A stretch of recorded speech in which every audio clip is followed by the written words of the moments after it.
I talked to a Hall of Fame player this week, face to face, and he just came out and said to me, and I'm talking about a Hall of Fame offensive player, and he said Ben Johnson is his favorite coordinator in the league, and he thinks that and while he doesn't have, it's not about doubt. He wonders what Caleb is going to be and what this is going to look like, what that's going to be. He just thinks that Ben Johnson is going to be able to put him and them in positions to do wondrous things. And so I found that fascinating. We've spent a lot of time, obviously, talking with the NFL season about, to begin, Mike, when ESPN comes out with their top 10 list, they poll 70 different people from different front offices and everything else. We had a good long conversation that, bled into another conversation about the quarterback list. I don't think anybody had any problem with Mahomes one, and then however you want to put it, Burrow, Allen, and Lamar 2 through 4. But then Jaden Daniels found himself at number 5. Yeah, I'm not doing that. I didn't either. I felt the same way. Like, I appreciated the hell out of what Jaden Daniels did. A year. That's what it is, a year. Yeah. It's not a standing. I mean, so did C.J. Stroud. He had a hell of a rookie year, and then he didn't. So I'm not putting Jaden Daniels fifth. I'm not putting him above even the guy. I'm not putting him above the guy who got to the Super Bowl and won it. Jalen Hurts. Yeah. Yeah. So this kind of led us, forever Jaden Daniels and Caleb will be, connected because of the draft and everything that happened. And Peggy and I have had this discussion now for a couple of days about with all of the changes that have occurred up at Hallis Hall. And, I'm a huge proponent of what they've done hiring Ben Johnson, and I believe Caleb can play, and this will be good for him down the line, a lot of stuff. With that as the backdrop, what is your expectation for this team in 2025? I don't know. I'm sort of confused about it. I don't want to get carried away. Most of the pronouncements are, outsized, as that's what modern sports media is. Everything is outsized and meant to provoke. If I think about it cautiously, I think about how hard the division is. I think about how hard the Bears' schedule is. Do I need to have expectations larger than 9-8? Probably not. Maybe 10-7. If I go to the other one and I put on my Bear fan cap and start thinking about what it is Ben Johnson, I will tell you this. I talked to a Hall of Fame player this week, face to face, and he just came out and said to me, and I'm talking about a Hall of Fame offensive player, and he said Ben Johnson is his favorite coordinator in the league, and he thinks that and while he doesn't have, it's not about doubt. He wonders what Caleb is going to be and what this is going to look like, what that's going to be. He just thinks that Ben Johnson is going to be able to put him and them in positions to do wondrous things. And so I found that fascinating.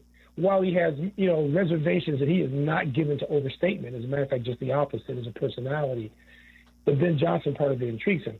So if I, listening to that, I'm thinking, okay, can they win 11 games? Can they get in a position to be in the playoffs? Maybe. I think that the overstatement of Minnesota and thinking this rookie quarterback from Michigan who hasn't showed me a damn thing, I can't wait for that to fall flat on its face.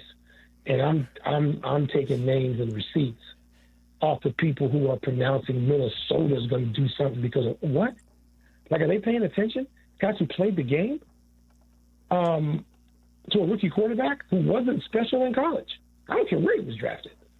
So, and maybe I'll be wrong, but I'll take that. I'll take the bet that Minnesota drops to last in the division. And so with that in mind, what happens? Do you get 3 division teams in the playoffs? Do the Packers drop a little bit? What happens? There's another conversation I have with this Hall of Famer, which is what happens with Detroit losing its coordinators? That's a brain drain. Right. What happens? Yep. And so, there's a lot of stuff. This is why we play the season. You can't just go WL on a piece of paper.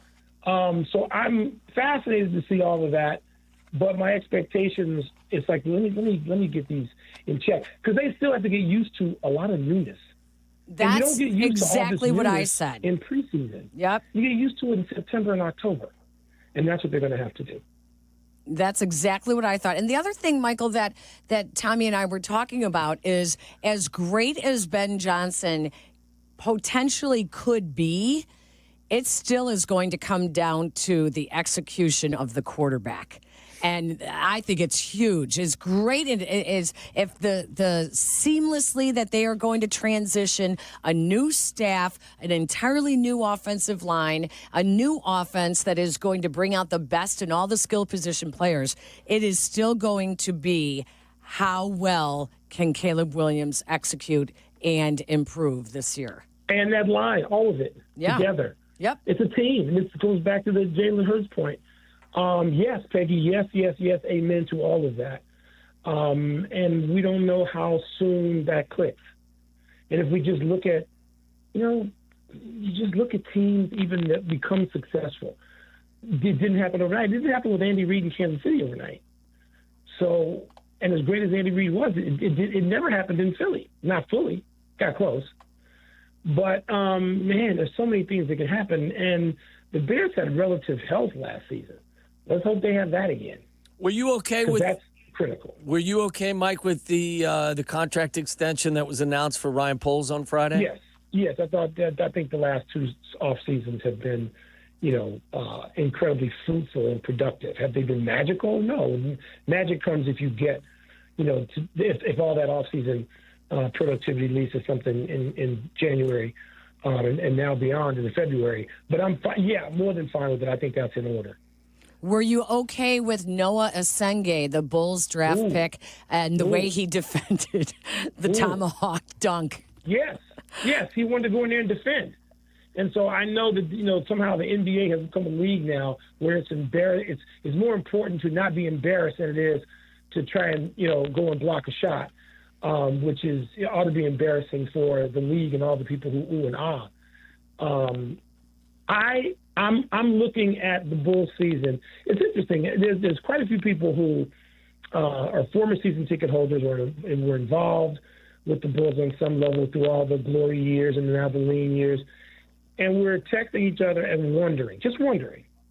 So Asenge had 21 and 15 in that game, which I choose to remember more than some stupid dunk. And the oohing and eyeing over a summer league dunk, which is, the hype train around every single thing in the NBA is just annoying as hell to me. The 21 and 15 matter to me in this way, not because the numbers themselves matter. It's like, okay, can this kid play? Like, if I have Asenge and Buzelis, two long, athletic dudes at 6'9" and 6'10", which is what the NBA is about right now. If I got the two of them and Kobe White and Josh Giddey, do I have a foursome that I can get excited about? I'm not going to try to answer the question. I want to see it evolve. In summer league, in training camp, in late October, in November, can these four dudes be something? Asenge is not going to be anything yet because he's going to gain like 15, 18 pounds of muscle. But he seems to have some talent.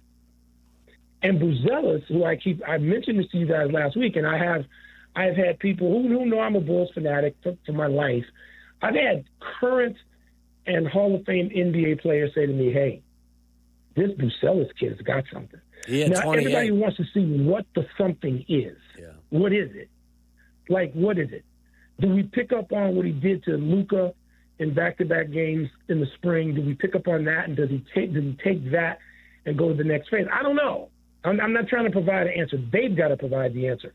But there's four guys that I just named that I'm interested in seeing whether they can play and whether or not, I'm not pessimistic about whether or not they can play. I'm not going to make any stupid declarations, but I'm interested enough to keep watching. I think Buzelis had 28 yesterday in their game against the Buzelis looks like he's about to bust out. Boy, would that be nice. Did you catch any of the Cooper Flagg 2-game experience? Yes, I did. And your thoughts? Well, Cooper Flag is certainly worth watching as the number one pick, and a guy we're going to be, made to watch him, virtually every night of the NBA season for the next 10 years, at least. He can do a lot of stuff. And even if he's even if he's not a transcendent player, let's say he's not a generational player, and I don't know that he's going to be that, but let's just say he's an all-star, and he's 6'9", and he's rugged, and he's unafraid. He'll stick his nose in there. And you put him on the court, he can hit a shot. And you put him on the court if you get Anthony Davis out there for 68 to 72 games, and you get Kyrie out there, you got P.J. Washington, and you got Klay Thompson, and you got all that stuff for the next 2 years. And in that second season, with Jason Kidd, who knows what the hell he's doing, coaching, if you put Flag out there, and he just gives you that, he gives you a 16 and 8, a steal and a half, a block. He sticks his nose. He ain't afraid to get dunked off for some poster. And you put him out there and let him be a jack of all trades, not a great player, not a transcendent player, but a player who can do a lot of stuff. And you put him out there with the people I named. I'll take that over the Laker roster right now. Did you give in to the urge to go to Vegas and watch a couple of the Summer League games? I know that you talked about it. Luckily, I can't travel right now, Tommy. I'm on lockdown for a couple of weeks. I would have gone because I want to see a Singh, and part of it is, I can see him anyway. But I want to see him in Buzelis, and I like the fact that those guys are 6'9", at least, and can offer some resistance. But what's going to happen, by the way, to Vooch? I named the 4 players I like. What's going to happen with Vooch, and why do we need to keep him? Yeah, I can't imagine he'll be on this roster next year. I'm sorry, do we have any interest in Kuminga? There's stuff, to me, there are ways to get better, and maybe the draft is the number one way you got to get better. And 3 of the 4 people I named, the Bulls drafted. Yeah. And so maybe we're looking at something really promising there. So I'm watching. I got to admit to you, I'm watching Summer League in a way that I did not necessarily anticipate watching. So I knew I was going to watch Cooper Flag. I didn't know I was going to get seduced by, some young dudes wearing red. So let's see where that goes. As we could, look, they're gonna shut down pretty soon, and then we're going to have to wait until September. So we're going to have basically half July, 2 weeks in July, and all of August to just wonder. Yeah. And then we'll start to see whether or not these guys are any good.